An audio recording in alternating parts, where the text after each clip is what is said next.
How is it going, everybody? You're watching Then About Tech, and today I'm going to show you how to save a ton of battery in iOS 26.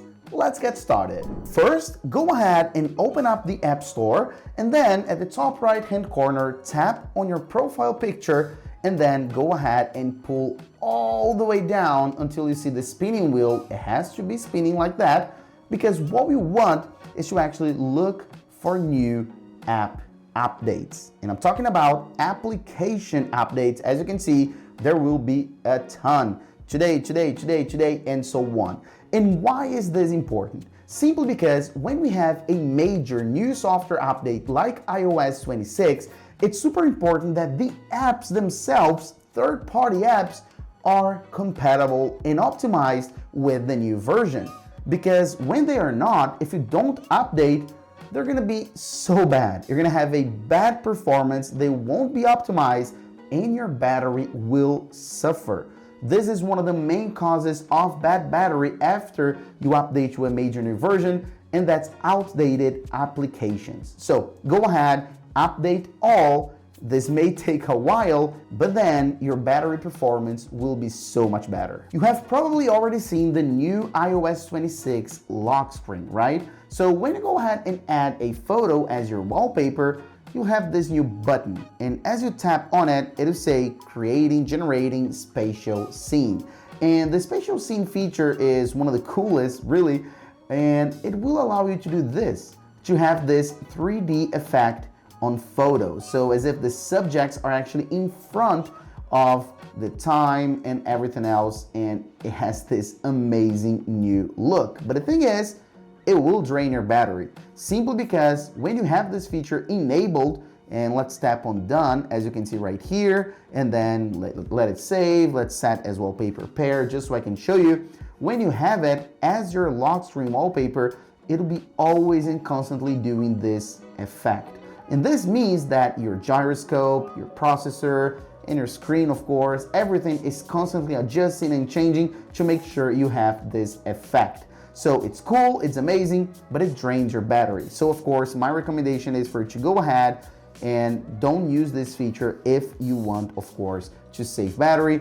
You still be able to have the big time, the big font here in the back, but if you don't have the effect, as you can see, so no effect anymore, but at least it's gonna be good and it's gonna save your battery. If we open up our settings and then go to battery and then let it load, we have a few things to talk about here. So if we scroll down and we tap on power mode, let's quickly talk about adaptive power. I've mentioned this feature before, but of course I have to talk about it in this dedicated video.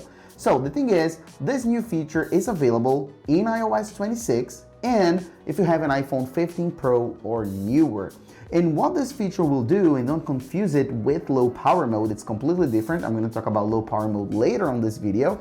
But what adaptive power will do is, once it's enabled, you won't even notice, but your iPhone battery will last much longer. Simply because adaptive power will be always constantly monitoring your battery usage. And when it realizes that you're using your battery a little bit more than usual and your battery may not last a full day, what it will do is take action. So it will enhance your battery life by making performance adjustments, this like your display brightness. It will allow some activities to take a little bit longer, so then it'll just make your battery last. And the thing is, it's so subtle, it's so refined that you generally won't even notice. So I super recommend that you enable this feature. Of course, if you want to, you can enable the notification, so it'll tell you when it's actually in action, when it takes action. But if you don't want to, you don't even have to enable this feature at all.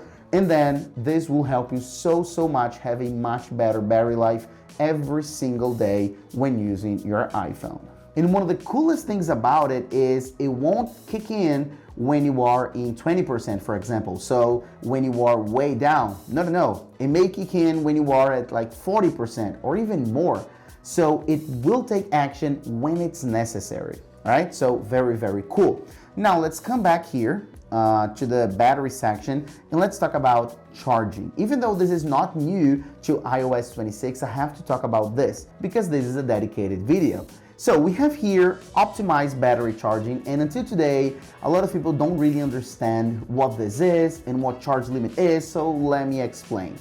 Charge limit is a feature exclusive to the iPhone's 15 series and newer. And optimized battery charging is available to everybody, every single iPhone model that there is, okay? And the whole point of both these features is to actually prevent your iPhone from charging past 80%. That's the point. So if you use optimized battery charging, the way this is gonna work is you're gonna plug in your iPhone to the charger and go to sleep, for example, when you are at home on your day-to-day life. Then it'll start charging. Now my iPhone is at 32%, right? So it'll start charging, and when it reaches 80%, it will stop. And I'm talking about optimized battery charging, okay? So it will stop at 80%, and then it'll stay there in 80% for hours and hours and hours until you're close to wake up, and then it's gonna charge the remaining portion until 100%. So then when you wake up, you have your iPhone fully charged, okay? So this is optimized battery charging.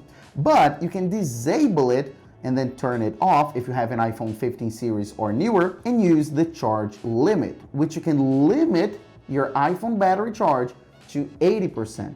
You can do it for 85, 90 or more, but I don't recommend. If you're limiting, go ahead and go all the way to 80%, which is the correct way to do it. So then if you use this feature like that, this combination, as you plug in your iPhone, doesn't matter when, doesn't matter the situation, it's always gonna charge until 80%, stop, and stay there. It'll never go past 80%. So then you're gonna have a great battery in the long run. And that's the whole point of this section, of this charging section. When we were talking about power mode and adaptive power, we're talking about everyday battery life, saving your battery every single day. But when we're talking about charging, we're talking about helping your battery life in the future, your battery lifespan in the long run. So this is the recommendation. Use the charge limit to 80%, or if you don't have it, use optimized battery charging, and always pay attention to this. Always know that charging between 0 and 80% is the way to go. Let's head back to our iPhone settings first page and scroll just a bit down, and let's talk about Apple Intelligence. We all know that Apple Intelligence was a big flop. So no one really uses Apple Intelligence, but it drains your battery like crazy. It uses so much of your iPhone battery and your storage, you have no idea. So my recommendation here is, if you don't use Apple Intelligence, just go ahead and disable it altogether. Turn it off, and then you're gonna save storage and battery. And why am I saying battery here? Simply because everything related to Apple Intelligence, so writing tools, the cleanup tool to remove something from the background of a photo that barely works, right? Let's say Gemoji, the image playground, everything related to Apple Intelligence is actually happening on device. So pretty much all of the processing related to everything about Apple Intelligence is actually handled by your iPhone CPU, and of course demands a ton of your battery. So instead of processing happening on a cloud, on a server, and then you're getting the result on your iPhone like other brands do, Apple decided to do this for privacy reasons, and because of this, Apple Intelligence is a battery drainer. So my recommendation is to disable it altogether if you don't use it. Of course, if you do use it, no problem, enable it, but just know that it will drain your battery, and sometimes it'll do a lot of activities in the background, even if you're not using it, which will be draining your battery. So really think about having it turned on. Of course, one of the biggest new features about iOS 26 is not really a feature, it's a design change, and it is liquid glass. But not only the liquid glass itself, but a lot of new animations, transitions, and movements in motion here and there. iOS has always been like that, but iOS 26 has taken it to the next level. So why am I saying this? Because if you open up your settings once again, let's come back from Apple Intelligence, and then if you go to accessibility, and then if you go to motion, we have here reduce motion, which is not a new feature, but in iOS 26, it makes a ton of sense. So take a look at the difference. I'm gonna disable it, so this is normal, all right? So we have this motion, We have this motion when we turn off the phone. So as you can see, applications explode. When we go ahead and unlock the phone, they have this waterfall effect. And of course, a ton of other motion effects like that, right? So if you go ahead and reduce motion, that's gone. So take a look when I actually swipe up here, it goes back in a very subtle way without a lot of motion. If I go ahead and lock my iPhone, it just locks, it doesn't explode. If I unlock, same story, it's there already, so there's no waterfall effect. Of course, we have dozens, hundreds of different animations and transitions that will actually be reduced by a lot if you enable this feature. And of course, all this will save a ton of battery. This is up to you. This is really like a radical move, in my opinion, because it changes a lot the aesthetic of iOS, but it's up to you to choose. If you want to, you can save a lot of battery by doing this. If not, you can leave your iPhone as it is. I don't use this feature. I don't use reduced motion because I like the motion and I think it's worth it. But you can choose if you rather use it or not. Let's head back to our settings. Now let's talk about cellular, more specifically 5G versus Wi-Fi. So go ahead and tap here on your primary SIM. So the SIM you actually use your cellular data. And let's talk about voice and data first. And why is this important? Simply because 5G, and I'm saying 5G, but I'm talking about cellular as a whole, so 4G, 3G, so cellular data as a whole uses way more of your iPhone battery compared to Wi-Fi. To do the exact same thing, so to watch a video on YouTube over 5G and over Wi-Fi, the exact same video, you're gonna save battery if you're doing it over Wi-Fi, all right? So my recommendation here is use 5G Auto. I don't think you should completely disable 5G and use 4G. That's not the point. But the idea is if you use 5G on, you're always only on 5G every single time. And as you can see right here, 5G on uses 5G whenever it's available. So of course, if there's no coverage, it won't use, but every single time there is, it will always use, even when it may reduce battery life or performance, so both. Because 5G is bad for performance as well because it overheats the phone, okay?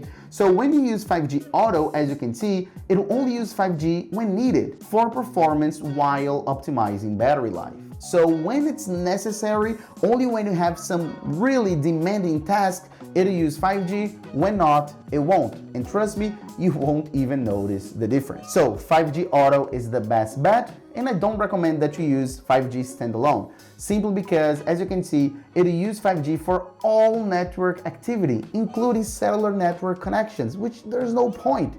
So if you're using 5G standalone, you're just draining your battery for no reason. So don't use it, use 5G Auto, that's the correct way to go. If we come back, we also have to talk about data mode. This is so important as well. So if we use allow more data on 5G, that's the worst scenario. Again, it'll always use 5G, including it will prefer over Wi-Fi, which is like incredibly wrong, okay? So don't do this. So go ahead and choose between standard, so it will sometimes prefer Wi-Fi, or low data mode, which of course will increase your battery life by a lot. Okay, so this is a great opportunity right here. Let's come back. And then let's come back once again, and then under the very first section of cellular, let's scroll down, keep scrolling, and let's talk about those two guys right here, iCloud Drive and iCloud Backup. If you have this feature enabled, it'll mean that if you don't have Wi-Fi, your iCloud Backup will be performed using 5G. And this is incredibly bad, not only for your 5G data, because iCloud backups are huge, but also to your battery. So even if you have unlimited data, that's not the point. We're talking about battery. Remember, 5G is bad for battery. So I do recommend that you disable iCloud backup. And of course, iCloud Drive, I do recommend that you use it, especially if you are always on the go, if you need to manage files, download files or documents from the Files app, for example. I do recommend that you enable this so you will be able to do all that over cellular. If you never do that, you can disable it, okay? Now let's head back to settings, let's go to general, and then software update, And I'm pretty sure you've seen this page in the past few days, right? Because you wanted to update to iOS 26. Yeah, so now that you are in iOS 26, you have to be constantly taking a look for new versions of iOS 26. Right now, we are in iOS 26.0 in the recording of this video. But in a few days and weeks, we're gonna see 26.0.1, 26.0.2 maybe, 26.1 and so on. And it's very important that as soon as those new versions are available, you update. You update as soon as you can, because those very first new versions are gonna be so much better when we're talking about performance and when we're talking about battery. iOS 26.0 is the very first version, so it will be buggy, it will have problems, and it will not have the best battery. So if you open this up every day and you see a new version, go ahead and update, so then you're gonna have a better version. You guessed it, let's open the settings app, scroll down until we get here to display and brightness, and let's talk about something that I've mentioned before, but a lot of people still have questions, which is light versus dark mode. Yes, dark mode does save battery, but only if you have an OLED iPhone. And by now, pretty much all iPhones out there are OLED, but it's very important to mention this because especially older iPhones don't have an OLED display, so they won't benefit from this battery saving, okay? So when I'm talking about an OLED iPhone, I'm talking about any iPhone from the 12 series and up until today, and the iPhone 11 Pro, 10X, and 10. So those are all the iPhones with an OLED display that will benefit from battery saving when you're using dark mode.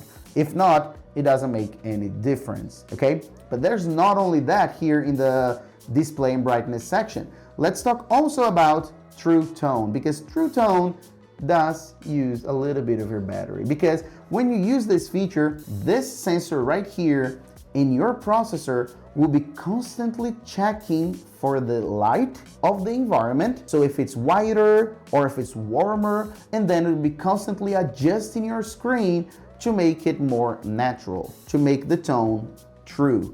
So this will of course drain a little bit of your battery, so I don't recommend that you use this feature at all, okay? And we have here the auto lock feature as well, which the way I'm set up right here is the worst possible. As you can see, your iPhone may use more energy with this setting. So my recommendation is choose between like 3 to 5 minutes, and this is a great way to go, because it's so common that we go ahead and leave our iPhone on a table, on a desk, on the couch, on our bed. For example, when somebody calls us, right? We forget it, leave it like that, and then of course it's on, so it's draining your battery. And not only that, we have the privacy thing, right? So if you have it set for 3 minutes or something, after 3 minutes your screen will lock. So of course this is good for a number of reasons. I have set it as never because I record videos, so it's important to always have it on. And honestly, I don't recommend that you set for 30 seconds because it's just annoying. It's gonna be constantly like making your screen dim and dark, so like 3 minutes is the way to go for most people, all right? Now, the last thing here under display and brightness, of course, is always on display. So the always on display, in theory, doesn't use a lot of battery because of the refresh rate, it's variable and so on. But we know that in real life, it does drain a lot. So when you go ahead and lock your iPhone, you're gonna have the display always on, getting notifications and showing stuff and changing numbers and so on. So it's terrible for your battery. So of course you can disable the always on display altogether, and then it's dark, so there's nothing there, just like the old days. But of course you can enable it, for example, and disable just the notifications, or blur the wallpaper photo, so then you lose some quality and save battery. Or even you can disable the wallpaper altogether, and then you're gonna have the always on display, as you can see, just like that. Like minimal, dark, no notifications, and it's a good alternative as well. So of course, the more you disable here, the more battery you're gonna save. Let's go ahead and scroll down on the very first page of our settings, and then get to privacy and security, as you can see, and let's talk about location services. And this is important. Location services, so the fact that some application is requiring and actually getting your location a lot, is really bad for your battery. It's one of the things that actually drains the battery the most. And right here, we can already see which applications have the location services enabled only while using and others that have it as always. So let's tap here because this, as I said, is very important. So most applications are going to be while using, and that's fine. But some applications are going to be always. So as you can see right here, for example, the Meta AI is set as always. Specifically, this application does require the always location because, I don't know if you know, it's the Ray-Ban Meta glasses, right? So they require to be always on in order to be constantly transferring the photos to your iPhone and so on. So that's the way it works. And I have here another application for my smart home. It's important that it always gets my location. But apart from that, generally, you would only want applications to either have while using or never. Because most applications don't really need to have your location, don't really need to know where you are. So for example, let's go ahead here and tap on this application right here, the one we were before. If I don't want it to have my location, I can set it as never. So then it'll never do that. That's an airline. And when I'm looking for a new ticket, I generally put the location and where I want to go. I don't need it to know where I am. And this will, of course, work for the majority of your apps. So if it doesn't need, go ahead and set to never. If it does need your location, go ahead and put while using the app. Unless, of course, it's something very specific, like I mentioned, that always requires. But if you can, don't have it as always, like never, all right? So let's put never here. And while we are in location services, let's scroll down a little bit, keep scrolling, and let's talk about system services. And this is very important. As you can see, I already have 2 system services disabled, and those are the ones that I recommend you to disable. It's not a good idea. I don't recommend you to go ahead and disable everything because this is important. So my recommendation is only Apple Pay merchant identification. You don't need that. And home accessories only if you don't use the home app, the smart home app. I don't use that. I use another application, another ecosystem. Okay, so I don't use the home, like the smart home application, right? So you can go ahead and disable that. And you can go ahead and disable Apple Pay and merchant identification. The rest, leave it on. It's important that you leave it on, okay? Now, we have here product improvement, and by default, this is all on. And my recommendation is to put everything off, simply because you don't need to share your location with Apple so they can actually improve their products. It makes no sense. And please keep in mind that when you're seeing here maps and traffic and everything, it won't affect your applications, your map application or anything. This is just sending information to Apple. So it's actually getting your location so they can improve their products for free at your expense. And of course, draining your battery because location services are terrible for battery, right? And last but not least here, under location services, let's tap on significant locations and routes. So as you can see, it's gonna require your Face ID. So let's go ahead and tap here. I have already cleared my history for privacy reasons, but on yours, I am sure you're gonna see a ton of records. And it's kind of, I don't know, like I don't like the fact that Apple is recording all of my significant locations, knowing exactly where I am and where I spend most of my time. But that's the way they do it. But you have the opportunity, of course, to disable it, turn it off altogether. But then there's a catch. Remember when we're talking about optimized battery charging? Yeah, if you disable significant locations, optimized battery charging won't work because it needs to know your significant locations in order to work. So if you disable it, that feature won't work. So you have to think about that. If you use like charging limit, no problem. You can disable this and use charging limit.